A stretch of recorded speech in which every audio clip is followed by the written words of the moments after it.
আসসালামু আলাইকুম প্রিয় দর্শক, আশা করি আপনারা সবাই ভালো আছেন। যে যেখান থেকে এই ভিডিওটি দেখছেন আপনাদের সবাইকে ভিডিও দেখার জন্য আমন্ত্রণ জানাই। আজ আপনাদের জন্য নিয়ে এসেছি ফ্রাইড চিকেন রেসিপি। কিভাবে ঘরে বসে সহজেই তৈরি হয় ফ্রাইড চিকেন চলুন দেখে নিই। প্রথমে আমি এখানে বড় সাইজের 4 পিস চিকেন নিয়েছি। এতে আমি 2 টেবিল চামচ আদা বাটা, রসুন বাটা, 2 টেবিল চামচ লাল মরিচের গুঁড়া, আধা চা চামচ গরম মশলার গুঁড়া,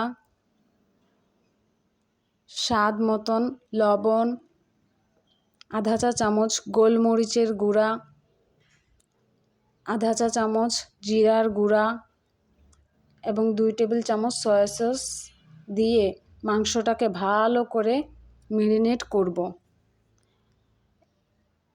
এখন আমি 2 ঘন্টার জন্য মাংসটাকে রেখে দেব। 2 ঘন্টা পর মাংসগুলোকে ফ্রিজ থেকে বের করে নিয়ে এর সাথে একটি ডিম দিয়ে আবারও মাংসগুলো ভালোভাবে মাখিয়ে নিব।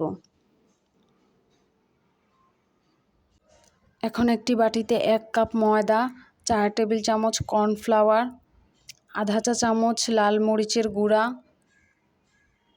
স্বাদ মতন লবণ, আধা চামচ গোলমরিচের গুঁড়া দিয়ে ভালোভাবে ময়দাটাকে মাখিয়ে নিব। মাখানো ময়দার সাথে সবগুলো মাংস একবার করে কোট করে নেব। কোট করা মাংসগুলোকে আবারও ম্যারিনেট করা মাংসের মশলার সাথে মাখিয়ে নিয়ে ময়দার সাথে দ্বিতীয়বার কোট করে নিব। ঠিক এইভাবে সবগুলো মাংস ডাবল লেয়ারে কোট করে নিয়ে একটি বাটিতে তুলে রাখব। চুলায় তেলের কড়াই বসিয়ে দিয়ে তেল গরম করে তেলের কড়াইয়ে মাংসগুলোকে দিয়ে দিব। ঠিক এইভাবে 2 থেকে 3 মিনিট প্রথম পিঠটাকে ভেজে নিব।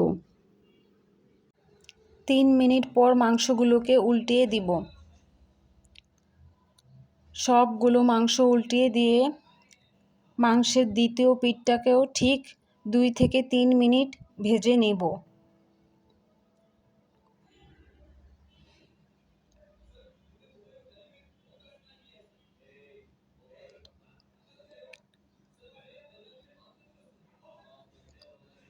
মাংসগুলোকে উল্টে পাল্টে 10 থেকে 15 মিনিট ভেজে লাল লাল করে তারপর মাংসগুলোকে একটি প্লেটে উঠিয়ে নিব।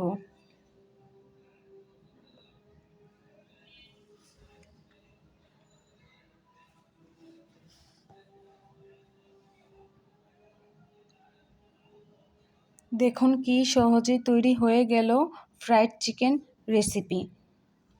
আপনারা বাসায় অবশ্যই ট্রাই করবেন।